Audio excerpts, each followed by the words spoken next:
दोस्तों नमस्ते प्रणाम। मैं हूं सीमा मोरे, मेरा चैनल सीमा रंगत। आप सभी को सीमा रंगत चैनल में स्वागत है। दोस्तों आप लोग कैसे हैं? उम्मीद करते हैं आप लोग स्वस्थ होंगे, मस्त होंगे, अपने अपने कामों में व्यस्त होंगे। दोस्तों आप सबके बीच में एक बेटी सोहर गीत लेके आई हूँ। दोस्तों कैसा लगा कमेंट करके जरूर बताइएगा, और आप लोग को हमारा गीत पसंद आए तो प्लीज़ आप लोग सब्सक्राइब लाइक जरूर करें। अपनी बेटी और अपनी बहन के ऊपर आप लोग प्यार आशीर्वाद बनाए रखिएगा। धन्यवाद दोस्तों आप सभी को।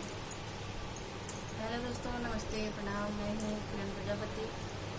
मेरे चैनल का नाम है संगीत बाई किरण। संगीत बाई किरण के चैनल पे आप लोग का भी स्वागत है। दोस्तों आप लोग के बीच में एक सोहर गीत लेकर आए हैं, कैसा लगेगा कमेंट में। तो चलिए सुनाते हैं। दुअरा पर बजेला बधाइया, बटत बा मिठाइया, लुटावे सब रुपैया नु हो। जुग जुग जियै मोर बबुनी अंगनैया, उठन लागे सोहर हो। जुग जुग जियै मोर बबुनी अंगनैया, उठन लागे सोहर हो।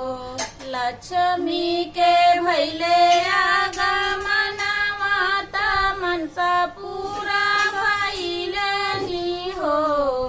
जुग जुग जियै मोर बबुनी अंगनैया, उठे सोहर हो। जुग जुग जियै मोर बबुनी अंगनैया, उठे सोहर हो। दादा झूलावत बाटे पलना, त दादी नाचै अंगना, त दादी नाचै अंगना नु हो। बबुनी जुग जुग जियै मोरे अंगनैया, उठन लागे सोहर, उठन लागे सोहर हो।